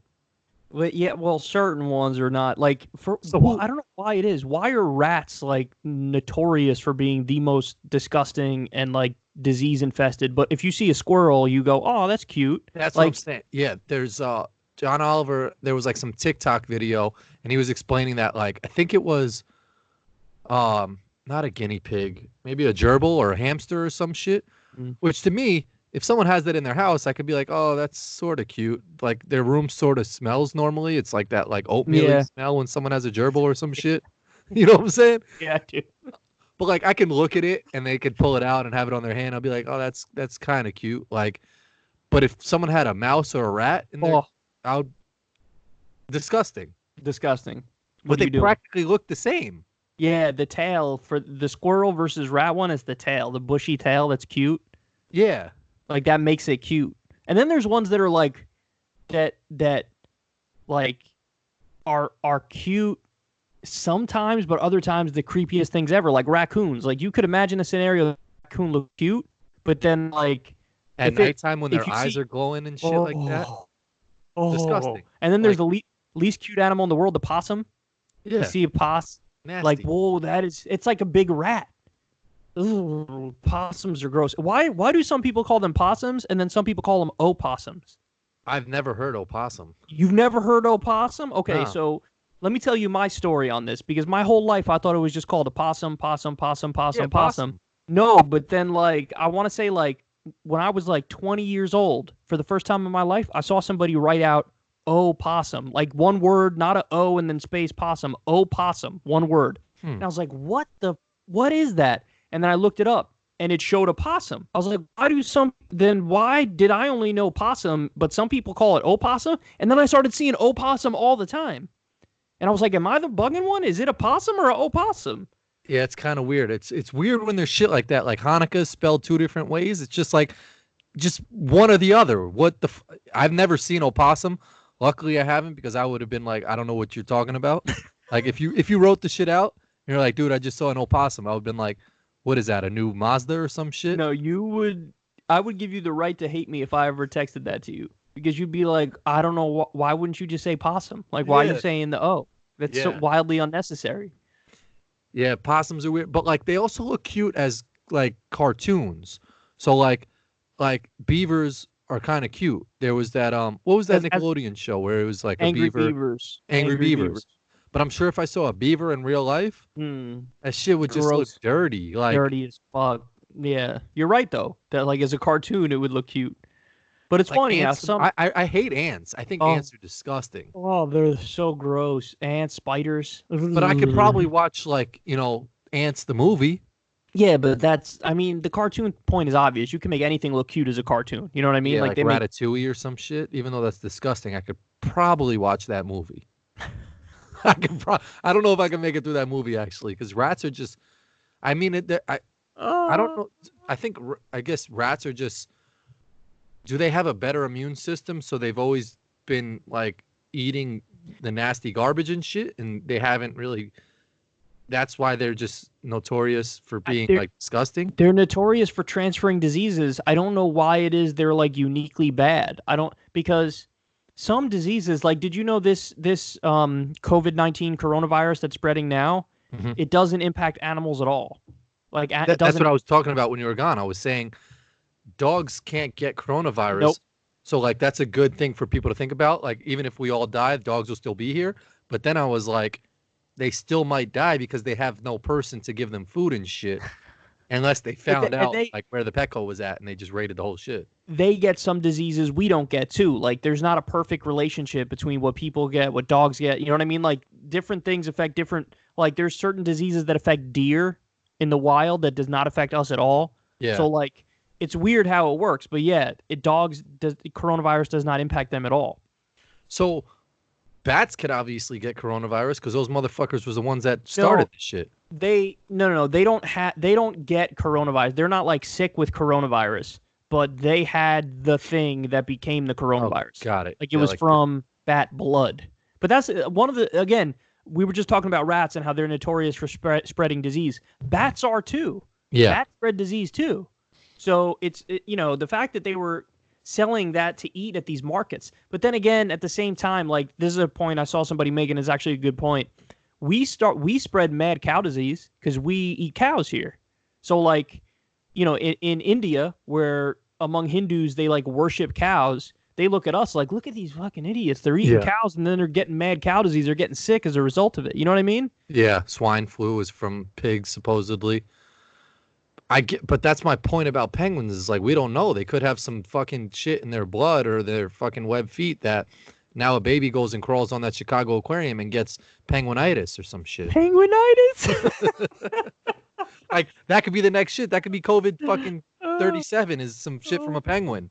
Only if you're gonna eat it that would happen. But outside of that, unless there's like some type of penguin ticks that are on it that could jump on you, like that's an issue with deers. There's deer ticks that if you get a tick on you, it could give you Lyme disease, and then you're in trouble. Do you think anyone's ever eaten a penguin? I'm sure. People have Right? eaten almost everything. Everything, right? Yeah, I mean, humans have been around for long enough where people got. I mean, the fact we casually eat chickens and I know. and cows, it's like people definitely have looked at everything. Like that market, that Chinese market, the wet market where this happened. Yeah. You could order any kind of meat. They probably low key have human meat chilling on the Probably. side. Yeah, Probably. like it's creepy. So I'm sure they eat it. People eat everything, man. Yeah, I mean it's scary that every year there's something, and like there's a video of Bill Gates like talking about like it's not Pandemic. yeah. And I don't know what it is. Like why is it that every year there's some new virus shit? Like is that something to just keep us on our fucking toes? Well, actually, believe it or not, it's not every year. The last one that we had was 2009 was H1N1. That was I think swine flu was 2009. Got it. Okay. That didn't really go crazy, right? People did die. No, it wasn't Ebola because I remember there's that big Oh, Fox News that was- video going around that right was- now. That was 2014. That's a while ago. That's 6 years ago. Yeah. But that one was contained relatively quickly. It was in West Africa, and it was contained pretty quickly, and it never made it anywhere else other than on only like 2 countries, 3 max in Africa. But that's way more lethal. That has like a 60 to 80%, if you get it, 60 to 80% chance you're going to die. But the thing about this one is just that it spreads so easily is what's The so thing about scary about it, right? Well, yes, it's the fact that it spreads so easy, and then it's also 10 to 30 times more deadly than the flu. So Yeah. that's what's scary about it, is that, yes, it spreads very quickly, and instead of having a 0.1% death rate, which is the flu's death rate, it has a 3% death rate. So, yes, there are definitely scary things about it. And we also don't know the long-term effects, and also none of us have immunity to it. So, like, if you come in contact with it, you're going to get it. It's a matter of how it impacts you, but you're going to get it. Yeah, they said there was a couple of people that got tested for the vaccine today or some shit. Some lady. Yeah, like they're trying to rush it. They're trying to make sure, like, let's do it. Let's throw everything we can at this. But they say even a best case scenario is it takes a year before we get a vaccine to work. Jesus Christ. Yeah. So yeah. So we're kind of screwed. But they're also looking for, I think they're testing antiviral drugs as well to see what drugs could work on it. Oh, really? Yeah, but the antiviral drugs is more to mitigate it than to. They're probably stop just having a bidding war right now with all these companies, and they'll be like, all right, Yo. we paid this money. Now everybody's going to run to the store and buy that shit. Did you see that story that I retweeted the other day? So there's this story. I couldn't believe it. Apparently, Trump was speaking to he got in contact with the German company that's trying to create the vaccine. Mm-hmm. And he was like, what do you want for it? I'll give you anything for it. And then he was saying, I want to make sure it's only for Americans. That's insane. Yeah, it is wild. That's and insane. so fucked and up. they verified the story, too. They were like... From a German company. Like, you're trying to get them to fucking sell you some shit for just your people. Crazy, man. Crazy. Doesn't surprise me, though. But low-key, this is why vaccines are, like, super important. And I sleep on my flu vaccine. Like, I believe in the vaccines, but I sleep on, like, getting it on a regular basis. You know what I mean? Well, that's why it's so funny. I'm sure there's so many non-vaccinated fucking people out there, or non-vaxxer, or whatever that shit is. Now they want it. Now they want this shit. Everybody wants it now. And it's just like, where... Because there's celebrity... Where's fucking Rob Schneider, who's like saying all these viral videos of him like, oh, don't vaccinate your kids and all this shit. Where the fuck is he right now? Can someone get a quote from that fucking guy? Like, for real. Jenny McCarthy. McCarthy. Like, oh, you too busy with the Masked Singer right now? You don't have a fucking quote on fucking vaccines? Like, oh, that's funny. Like, it's so convenient for them to say this shit when it's like, you know, when we're not in a time of need. But like, she feels so dumb right now. She's got to feel so dumb. All these people who are like trying to heal away sickness and all this shit. Like, just go fucking die somewhere. No, we don't want them to die, but definitely start vaccinating. If you're trying to heal someone, like, if you're a doctor out there who's trying to heal people through prayer and shit like that, yeah, like, that's OP. Like, we don't, that's might not need you. Yeah, and then these crazy Christian shits who are like saying that they have the fucking silver juices and like it'll get rid of all these viruses, like that, like that shit shouldn't be allowed on TV. It shouldn't be allowed anywhere. Yeah. You should treat it like the same. Stone. They make pharmaceutical companies tell you all the side effects, but then a religious fundamentalist preacher could go on and just be like, "I'm gonna cure you with this," and it's like, "What? Wait, what? That's insane." But yeah, like if you talk to somebody from back in the day on vaccines, they're all 1,000,000% pro-vaccine because of the polio epidemic. There was a polio epidemic where people would get sick, and then as soon as they came up with the vaccine, then nobody had polio. So these are the people who would tell you like, "Yo, why are you being so dumb? Like, you have to do the vaccine." Because a lot of the like in the modern era, you don't like people who are born like when you and I were born. I feel like it's easy for people to fall into the trap of being anti-vaccine because it's like, okay, like I got vaccinated when I was younger for the major ones, polio, measles, like all of them, right? But like my whole life after when I was a kid getting it, I kind of have not gotten the flu vaccine on a yearly basis, even though I should have. You know what I'm saying? Mm-hmm. So like it's easy for me to go like, "I don't need a fucking vaccine. I'm fine. I haven't had a vaccine." Like it's easy to think like an idiot and just be like, "Well, I'm fine. I need it. I don't want to inject anything into me." But it's like, no, if I was around during the freaking polio crisis back in the day, I'd be like, yo, anytime a new shit comes, I'd be looking it up every day. Like, is there a new shit coming out? Because I don't want to get some shit. But like, even if we're just thinking dumb and like naive to that shit, like, oh, I don't like sometimes I'll say like, I don't need a flu shot. Because some years I probably hadn't gotten it. Yeah, but it's just laziness, but I believe in it. Exactly. Yeah. That's what it is. Like, I'm not out with a microphone in front of me talking about like, don't get a Don't do this. vaccine. Like, Yeah. that's just dumb, and that's Yeah, I know. it's irresponsible, Although, and it shouldn't be fun- allowed. funny enough, they did. The anti-vaxxers were handed a very easy argument. Was it last year or the year before when the vaccine that they used was like it was a relatively ineffective one? Did you hear about this? No. Like, apparently there's a little bit of guesswork that goes into exactly what goes into that year's flu vaccine because there's a whole bunch of different versions of the flu. Yeah, like, and so it's a little bit of guesswork. Like, okay, like which version are we going with or whatever?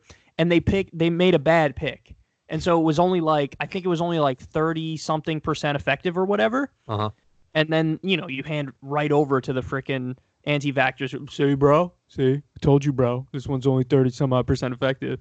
And it's like, what are you gonna do with people like that? Like, yeah, okay, so it's still better than nothing. The funny thing is, you've told me once, and my other friend have told me that you get sick for a day when you get the vaccine. I got OD sick, and people were trying to like tell me some shit about how I was feeling, and I was like, no, fuck that. Like, if I didn't get that shot, you'd be fine.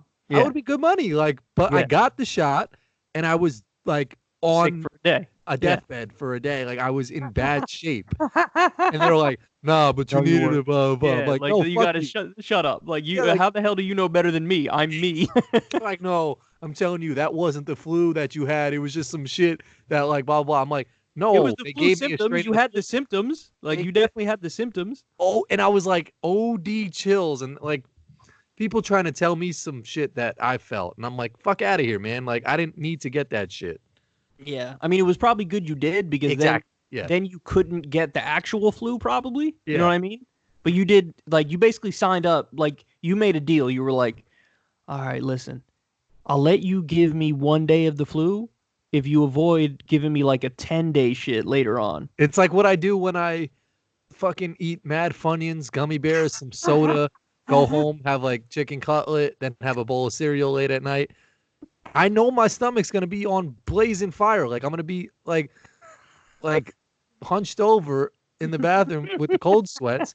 But I was mad hungry, and there was mad gummy bears and Twizzlers and shit in front of me, and it was worth the combination of all those shits to you signed a deal. Yeah, you signed a deal with the devil, and it built my immune system up a little bit. So maybe next time when I have gummy bears and fucking Twizzlers and Starburst and some Doritos, and then get some Burger King late at night, and then have a bowl of Frosted Flakes, I'll be good the next time. No, it's funny. I tweeted the other day that, like, seriously, in this pandemic,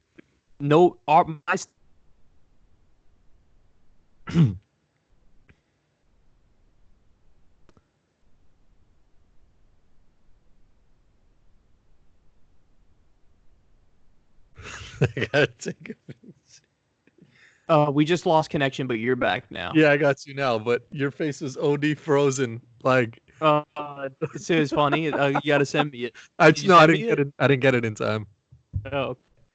Oh. What'd you say? Like, anyway. Oh, I forgot what I was saying. Oh, the tweet that I sent about my stomach during the pandemic is like, I'm good because everybody else now is finally like, all right, I guess we got to get ramen noodles and like frozen pizza. And I'm like, yo, that's me eating like a king is when I have frozen pizza and ramen noodles. Yep. But I am in a little bit of a conundrum. Okay, we'll wrap it up with this. I want to get your opinion on this because I'm not sure what I'm going to do with this. So right now, here's my situation right now. If I eat all the food I have in my house like quickly, I need to go to the store in like 2 days. Okay. Yeah, I don't even want to hear the second option. Don't do that. Okay, so but the second option is I could space it out, and then I'd have like a week. Okay, but I also have a delivery getting here on the 21st from Amazon. But the delivery man could have the Rona shit. Nah, delivery man, but they just leave it at the door, and then I get it, and then I'll like bring the box in, and then I immediately sanitize. Yeah, so I'm almost certainly good that way. You know what I mean? but like, okay, when the delivery comes though, it's not even on a level of like I got frozen pizzas. Like, no, I will be at the point in at least in a week, the latest. I will be in a situation where like all I have is just junk food out of a packet, like chips, cookies. So like, what's my play? Because at some point I have no option. I have to at least go and just bring a bag and just like dump a bunch of DiGiorno's in my shit. You know what I mean? Like at some point I have to do that. But it's a matter: do I do it in 2 days, or do I space out everything and wait a week, or do I even eat everything I have in here, space it out over a week, and then eat everything from Amazon, all the snacks, and then, because like, if I really had to make everything work, Core, I could go like a solid 2 weeks. Yeah. How many frozen pizzas would you say you have right now? Right now, I'm done with frozen pizzas, I'm not out of food though. I still have a bunch of the like mini microwavable breakfast sandwiches. I'm still chilling on those. I would tread lightly. I would tread lightly just because I think we underestimate how hungry we get when we're at home just chilling, you know? That's why I'm saying to you that in a scenario where I just ate like whatever, I might have to go to the store in 2 days. And as you eat more, you're going to want to eat more. So that like always if you happens. eat less, you know, you'll be good. If you're like, all right, I'm going to just have a bowl of cereal maybe in the morning and then have some shit late at night. If you are like eating, you're going to want to eat and eat more. You're going to be hungry all the time, you know? That happened to me with my frozen pizzas. Be careful with that one. That happened with me with my frozen pizzas the other day. Yep. But anyway, so what's your play? If you're me, what do you do? I would stretch that shit out as much as you can right now until the Amazon, like first stack up all your bread first, like, you know, keep all that shit like as long as you can for as much as you can with everything you have, like sort of evaluate the situation, lay it all out, like wait till the Amazon shit comes, let that stock with the shit you have now, and then, you know, feel it out. Okay. Yeah, see, you know what I'm saying? Like, don't deplete the shit, because what if Amazon hits you with like some, we had to cancel your order, you know, all the drivers are down and you can't get that shipment. Then you're really assed out. Yeah. So, okay, but now I'm going to throw another curveball at you then, because I agree with your assessment that like just stretch it out as much as I can, kind of. Like that's what I'm leaning in favor of. Yeah. But there's also the option of like I could make sure I go on like a super off hour and off time to get my stuff. You know what I mean? Like but if right I now, go, there's no super off hour, off time shit. Really? Even if I'm waiting like 3 days? What do you mean? Like super off time to go to the supermarket or some shit? To go to the supermarket or that shit, I think those shits are busy 24/7. But my low key move has been going to a pharmacy that has a little supermarket aisle, because people sleep on that. Nobody goes in there for that stuff. Yeah, no, you're right on that. If you maybe did that shit at like, when would be at like a 10:47 or some shit, like just a random or 11. You're saying morning or night? No, morning, like 11:15. Yeah, like the move is, if I was going to try to go on the most off hour I possibly could, yes, it'd be like 11 o'clock in the morning on a weekday. Because that's guaranteed to be, because most people are either working or now they're probably home. Or eating at that time too in their house, not thinking about going out to eat. So it would either be around 11 a.m. or what you do is the opposite end of the spectrum and you go at like, if it closes at 10, I think, or 9. So if you go at like 8:40 on a weekday night, like, yeah, you might have fewer options because a bunch of things sold that day, but guaranteed it's going to be relatively empty in there. Yeah, that could be the move too. If they close at 10, you get there like 9:40. Yeah. So you know they're going to close at 10. Nobody else can come in after you. Yeah. But they're not going to dead you from getting your, from paying. And for me, my top priority is I don't want to risk getting the Rona. So I got to, like, whatever makes me less likely to get it, that's what I'm going to do. So I'm definitely going to try to stretch out the food as much as possible. Yeah, I would say be super, super, super limited in the shit you have right now. Let your shit stack a little bit till your Amazon shipment comes. Yep, I could do that. Evaluate the situation then. Be like, all right, I got this. If I have this till then, I'm good. And then be like, all right, let me do a run real quick and stack it even more. And once you have everything, you're done shopping, then start grubbing a little bit. Yeah, like I think I could get away with, I could have one normal size meal and then one snack per day. I could do that. Yeah, that sounds. I could do that. I've done that like before. Once you start having a breakfast burrito in the morning, I know. Yeah, no. My trick core is I won't eat my first thing if I'm trying to save on some stuff. I won't eat my first thing until like 2:30. Oh, that's later than I go. I'll have a bowl of cereal at like 11:30 or some shit is when I start eating. Right. Well, I wake up later than you do, Yeah. so it's still, it's not. We're still probably waiting a similar amount of time before we eat. But yeah, I'm not a morning eater anyway. I could stretch out my eating from the morning, eat my first meal in the afternoon, and then I'll have something like at night. And low key, a move right now too. I know my Walmart has OD stocked up on a lot of Easter candy. So even if you bought some little packages of like Skittles and like Starburst, and you had like one Starburst to maybe hold you over for half an hour, like that, it works too. If you have one piece of candy and just force yourself, I'm not having anything more. After 30 minutes, you'll feel like, oh, I think I ate like a meal. Yep. Or drinks are super important. If they still got Gatorade, just drink a Gatorade. Like, get creative with the fucking shits that'll satisfy your hunger and your thirst right now, because food's gonna come at a premium soon, man. We're gonna be fucking Walking Dead in each other soon.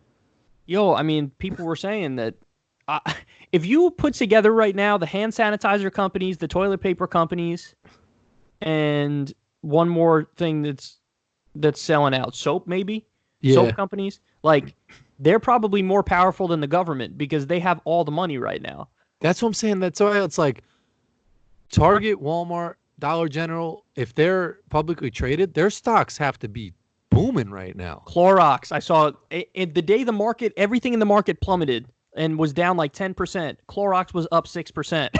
Yeah, like Xbox or Microsoft is probably up because like people are buying Netflix, Xboxes. Yeah, like all the things, like people were saying it's hilarious, but they're right that like podcasters right now are feeling like this what's up, like I'm good. YouTube, yeah, people are going to YouTube because it's on fucking. It's the only shit to watch right now. There's no live like. I told my family like I'm the only person whose schedule isn't affected. Yeah, no, you good money. Anything live on TV just is must watch TV right now. I know. Like I told you, I was watching bowling and I was hype about that shit. Everyone probably watched the debate because it was live. Yep. Anything live is hot right now. Like I'm watching on ESPN is showing 2008 women's fucking basketball. Like, I'm sorry, no offense to women, no offense to basketball, but it's from 2008. Like, I know I could Google what happened in this shit. Yeah, you want to see anything new, and that's why it's so funny. Like, I asked you if you would watch video games, and if that shit was on ESPN, I probably would right now. Yeah, you said if they put esports on, you'd probably watch it. Yeah, like I agree with you. I'd like to see new stuff, but also like there's an art to putting the old stuff on though. Like there's a way to do it where you do it right. But I feel like they don't. Like they're so sloppy with the old stuff. Like you just said, the 2008 women's and they do this on the Golf Channel too. They'll put up old stuff, but it's old stuff nobody cares about. It's random, like, right? You could hit me with like a Tiger Woods greatest wins jump off, and I'd watch every second of it. Yeah. But you're hitting me with like a 2008 player. 2017, like nothing. No low tournament from 2017 where some dude who I never heard of won. It's like, why are you trying to make me not watch your shit? Yeah. There's so much in the archive. Like, bring back a Lakers Sixers NBA finals or some shit, or like replay Kobe's replay T-Max 13 points in whatever 33 seconds. Shit. I'd watch that shit. I watched the whole game, and I was just like, I'll watch this whole shit just to know that T-Mac fucking wins it at the end. We'd probably both watch that and text about it. There's just so many iconic like throwback games that you could put on. Yep. That they're not capitalizing on. I know. They'd say, you know what they said? I saw something on Twitter that like ESPN is going to play 11 UFCs or something. Dana White's another fuckhead, man. I like. Luckily, I saw recently that I think the UFC is going to postpone their shit. Okay. But he was on ESPN just so stubborn, like we're still going on. And low key, as an owner, if you really have no morals and no fucking values or whatever, and you're still putting your events on, you're going to get all the coverage. Yeah, like, you know who's actually playing it in an interesting way is WWE. Yeah. Because what they did is, this is smart, man. What they did is they have no audience. Okay, that's point number one. And then point number two is they're doing it at one place. Yep. They're doing it in the same place. And that is, I mean, if you're going to do it, that's how you have to do it. And Like, they you make have a to- majority of their money off of pay-per-view anyway, so people are watching this shit on TV, so they don't Right. necessarily need that audience. Right. So they've done it. Now they're doing it like they're just recording a regular TV show in the same place, in the same studio. I think it's is it in Orlando? I think it's in Florida somewhere. Maybe. But like, that's the way to do it. And I was telling you, I would love it if, like, damn well LeBron James is playing a pickup game somewhere in some gym. Yep. Like, why not? And they could be playing 3-on-3, him and some of his teammates. Like, just throw a camera crew on them, man. I'd watch that. Like, put the test kits, all these test kits you have for NBA players, get an all-star test kit crew. Get LeBron. KD has the shit now, so not KD. Yeah, you but can't like do KD. Steph Curry, Kawhi, all these guys. Select like 20 all like the an ones all-star game. who tested not that they don't have it. Yeah. Yeah, like do a fucking TV screening of them getting tested, so we see what the test kit looks like. You see that they're healthy, what the procedures are, and then once they're good money, they're allowed to walk into the venue that's been, sanitized and cleaned, and let them just ball out. And then 3-on-3 with people who are healthy and just run that back every day. I'd watch that. yeah, it's like the Truman Show. You watch them leave and go to their house. They don't interact with anybody else. Yep. They come back the next day, throw their uniforms on, and play again. You know that all the golfers all live in like the same place, Yeah, and they're all still going to the course every day practicing. 100%. So why would you not throw a camera crew on them? Yeah. I mean, I get it, because they don't want, like, the cameraman, they don't want him to travel and then maybe get sick when he's in the airplane. Like, there are reasons why that's the case. But in the age of YouTube, there's definitely a dude who's at the club who's got, a camera, and he Like can just a be live like, stream or some I'm gonna shit. just record it and live stream it, Yep. and then put it on ESPN, and we're done. Nah, you're right. Yeah. Yeah, there's so much more I shit. really am. I'm missing the NBA and I'm missing the PGA Tour. But like I said, they're gonna come back in the summertime, and it's gonna be, their ratings are gonna be ridiculous, because it's like they're gonna do a March Madness type tournament, and maybe the Knicks could win the championship. Like, how crazy would that be? How crazy would that be because it's like a March Madness. You have you made a great point. That's what they're gonna do. And it's one loss, you lose, it's over. The fucking Knicks could win the championship. Like, how crazy would that be? I'd be so happy. Like, that would be the most watched tournament if they just did some 30 bracket shit. Dog, you're right. I'm definitely gonna watch whenever the hell they're back. I'm watching everything. I mean, I watched a lot before, but damn it, I forgot what I was gonna say. But yeah, no. Oh, the thing I was gonna say is I really don't know when it's coming back, and they don't either, because the experts in the UK said that this virus can go until spring of 2021 is when they predict it's going to peter out. That's so wild. And then the other thing is, the Masters says they're aiming for an October Masters. But here's the problem with that. The last time there was a pandemic, it hit hard at the beginning, it went away in the summer, and then it came back in October super hard. So it's possible that happens with this virus too. So we don't know. Like, we don't know. And Augusta, I think, was hit pretty hard with the coronavirus. Augusta was hit hard, and they were very quick to say we're not having the tournament in April, but they are aiming for October to try to do it. And October could be kind of brick, though, right? No, for where they are in Georgia, the average temperature in October is the same as it is in April. Oh, okay. Yeah, so where they are is like, it's what it's like there. It's crazy times. It legit is like some shit that no one's ever seen before, and it's so wild, man. Because like I said, even something so small as like just walking around the block and someone clearly avoiding me to walk around is just like, obviously they're being smart, they're being safe. I am that person, by the way. The other day when I went in on Friday, I went into the lab. Was the last time I got some food, and I walked into the store. I was looking around, it was busy. Mm-hmm. Most people looked totally fine. I saw one dude who was like semi-sweaty, standing in one of the lanes, in one of the aisles, and I would have normally made the left and then walked straight, and he was standing about there. I was like, nope. Yeah. I walked straight down the aisle and went all around that dude. I was like, you ain't getting me today, Rona. You ain't getting me today. You know what's wild is the dude behind me at the voting booth. No disrespect to him. I mean, like, he was a little overweight, which they say is like a compromised state to be in with Corona. And he had like a fucking Bane mask on, which one looks scary as shit. and two, he was dumb close to me, and I'm like, come on, dog. Like, Yo, the you're people probably voting for Biden. Just stay home.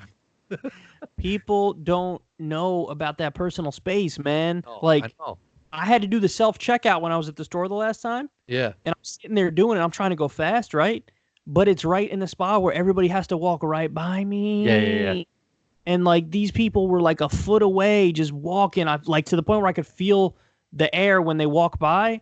And I'm like, yo, just give me like a solid 5.5, 6 feet, dog. Yeah.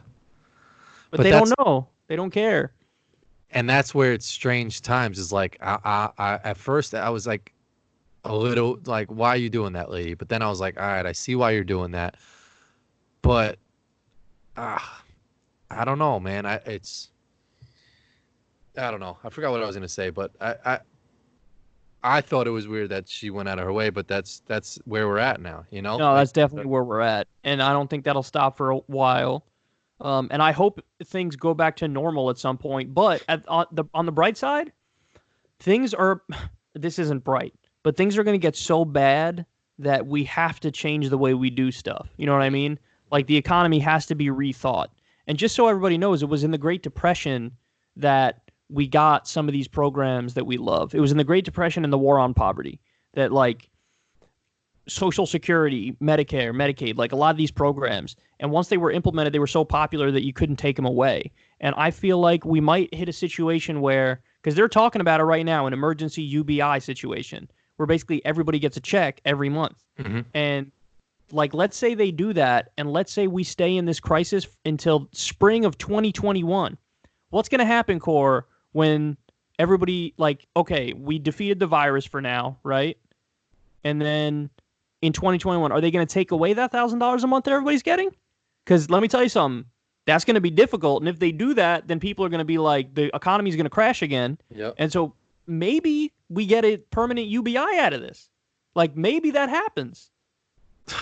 The UBI just sounds weird. I don't want to get a permanent UBI. That sounds UTI, you're thinking urinary No. tract infection. But no, you're right. Either way, people are going to be happy. They're going to be mad. The point I was going to make was, I get tight at people now for even coughing, which is weird. You know, like No, that's not weird. That's someone like coughs or sneezes, I'm like, yo, go back to your house right now. yeah, like you do that shit elsewhere. Like you I've should be anywhere with that shit. I've been screaming at everybody I know, including you. I know. Please don't go out. Please don't. I've been telling everybody for a week. I've been like, yo, this thing is serious. Please don't go out. And most people haven't listened to me. What I have seen is that I have noticed from whether walking around or when I went to Walmart or shit like that, the roads are getting a little bit more like scared. You know, like it is getting. Less, yeah, because now people are worried. Before they showed a poll on it. Last week it was like 30% of people who were scared about getting this virus. Now it's 60%. Yeah.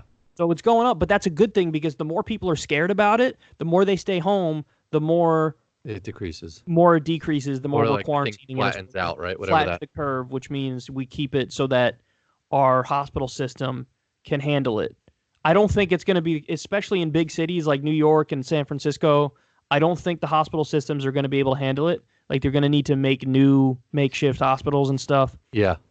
But the sooner the better. Everybody's scared and they stay home. I'm telling you. You want to be in the situation like I was just describing to you guys how I'm scared to go to the store. Everybody wants to be in that situation right now. Yeah. You should be in that situation. But I know a lot of people, they have to work. Yeah. And let me just say, my heart goes out to everybody watching this right now. I know some of you are falling on very difficult times. I know some of you are afraid you're not going to be able to make the rent. I know some of you are going to work and you're still scared. Let me say this. First of all, take every single precaution you possibly can. You know, put a mask on if you got to put a mask on. You know, call out if you feel even 1% sick. You don't want to risk it. Or call out if you don't feel sick at all just because you want to be extra safe. For the people who lost their job, and I know there are many listening to this who lost their job, things will get better in your life, and I guarantee you it will do something because there are so many people in that position, Core, that they don't have a choice. Like, when you have the Treasury Secretary admitting behind closed doors, dog, we could hit 20% unemployment or more, then you know they have no choice but to do something drastic. So don't worry. Your rent situation is going to be put on freeze. You're not going to be evicted. you might be struggling in this respect, but it will get better and there will be drastic measures taken.